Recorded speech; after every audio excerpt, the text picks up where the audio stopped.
Dark clouds churned violently across the heavens, colliding with one another as if the sky itself were at war. Thunder roared without mercy, shaking the world below, while rain descended like countless icy blades, slicing through the night and soaking the land in cold despair. Amid the raging storm, a lone carriage tore through the mud-choked road at breakneck speed. Its wheels splashed through deep pools of water, leaving chaos in their wake.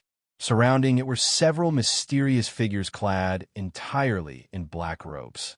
Their faces were hidden beneath deep hoods, yet the murderous intent radiating from their bodies was unmistakable.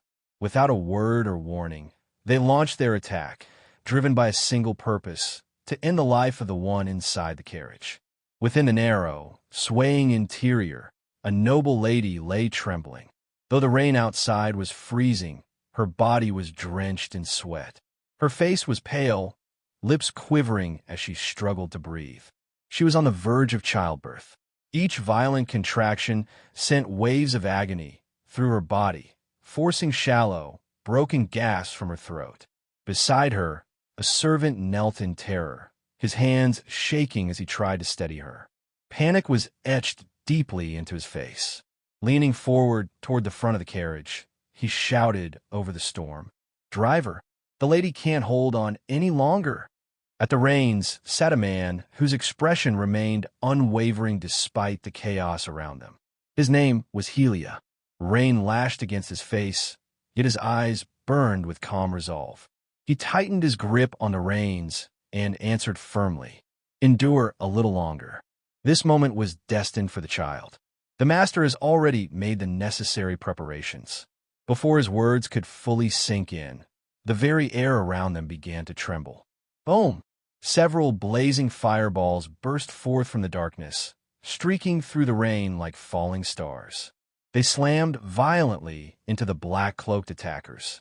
It was impossible for them to relax any longer.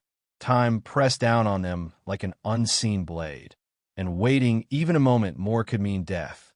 After several tense minutes, the black-clad figures moved again. Silent as shadows, they resumed their pursuit, their footsteps swallowed by the storm-soaked earth as they followed the carriage from a distance. Inside, the old man's expression darkened. Without hesitation, he retrieved a talisman from his sleeve. Ancient runes flickered to life as he poured spiritual energy into it.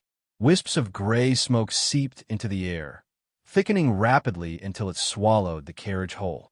In the blink of an eye, the carriage vanished. The pursuers halted abruptly.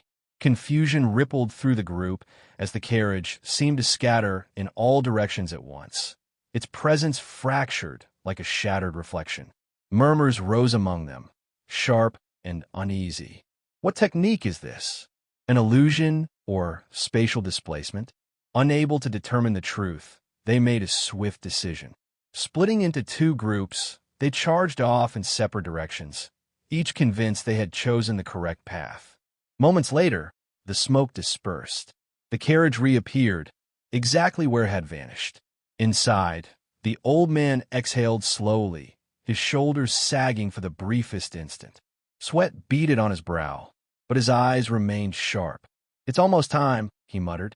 Reaching once more into his robes, he produced another talisman, its aura far stronger than the previous one. As he began to activate it, intending to teleport the carriage away, a chilling sound rolled across the land. A sinister laugh.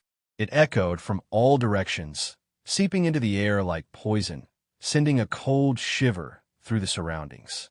The old man's hand froze. His gaze hardened as he stepped out, positioning himself firmly in front of the carriage.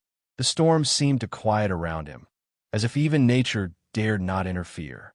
"You may deceive others," he said coldly, his voice sea. The old man tightened his grip on the reins, his weathered face pale beneath the storm-dark sky.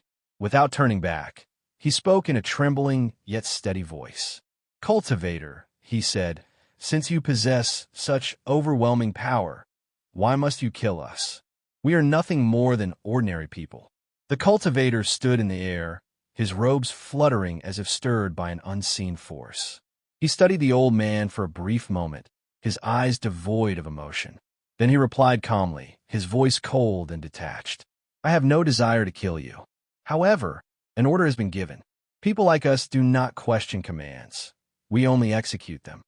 As his words fell, his aura erupted violently. Invisible waves of power surged outward, crushing the ground below. He slowly raised his hand toward the carriage, spiritual energy gathering in his palm like a raging tide.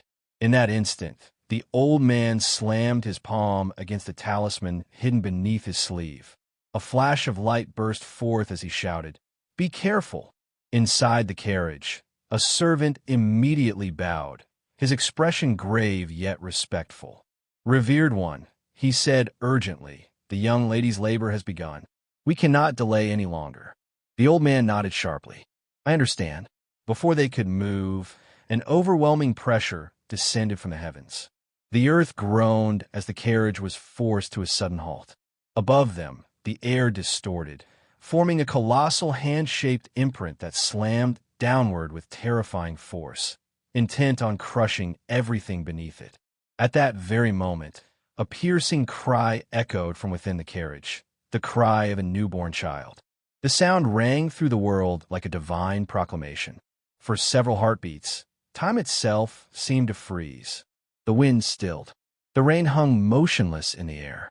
Even the massive handprint suspended above stopped mid-descent, as though struck by an unseen law.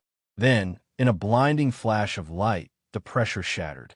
The carriage burst free from its restraints, space twisting violently around it.